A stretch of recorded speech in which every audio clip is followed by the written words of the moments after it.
Tonight, dangerous. That's how former Republican Congresswoman Liz Cheney describes the new House Speaker Mike Johnson. Cheney once sharing an adjoining office with Johnson on Capitol Hill, so she knows him. And it comes as CNN's Cape File has uncovered details about Johnson's history with a group that promoted gay conversion therapy, a long debunked theory that gay people could be made straight. Here's some of what he said in the past. It's time for an honest conversation about homosexuality. There's freedom to change if you want to. CNN K-File, Andrew Kaczynski is out front. So, Andrew, that's, pretty unambiguous. But what else did you find?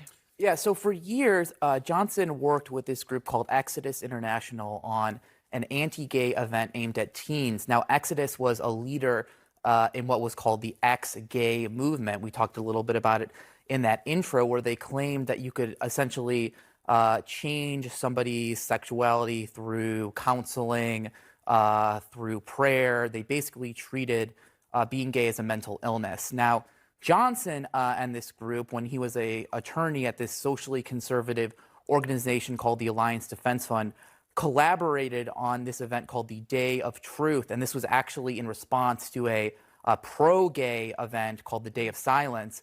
It was to raise awareness about bullying for gay teens. And then they launched this event the next day in 2005 that was about basically they'd pass out cards. They would tell people that you could change your sexual behavior. They pointed teens to their website, and this had links to Exodus's ministries. And we actually have some audio of Johnson talking about that event. Let's take a listen to it.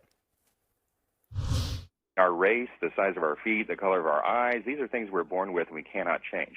But what these adult advocacy groups like the Gay, Lesbian, Straight Education Network are promoting is a type of behavior. Homosexual behavior is something you do. It's not something that you are. And I think we should note, too, that Exodus actually shut down in 2013. Their founder issued a long apology apologizing for the hurt and pain that this sort of thing has caused. And we actually spoke to a former executive when we were working on this story, and he said that this sort of thing was very damaging for gay teens. So what else did you find on Johnson's record on gay rights? So homosexuality was it was a topic he talked about a lot.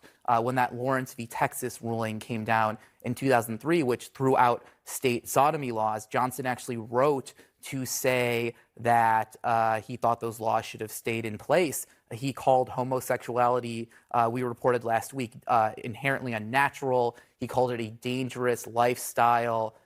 He was very against same-sex marriage, and he actually said it was going to bring down democracy, and then he said people would be marrying their pets, like goldfish, cats, things like that.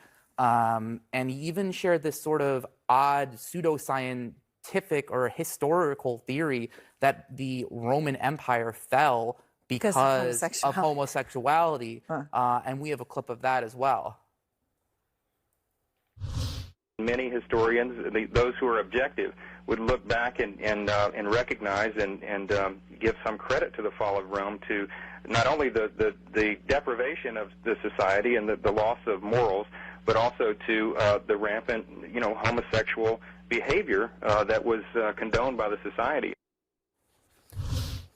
So we did reach out to Johnson's office. We asked about those clips. We asked, does he still believe this stuff? Does he believe in conversion therapy? We didn't get a response from them. All right, Andrew, thank you very much. I appreciate it. The K-File.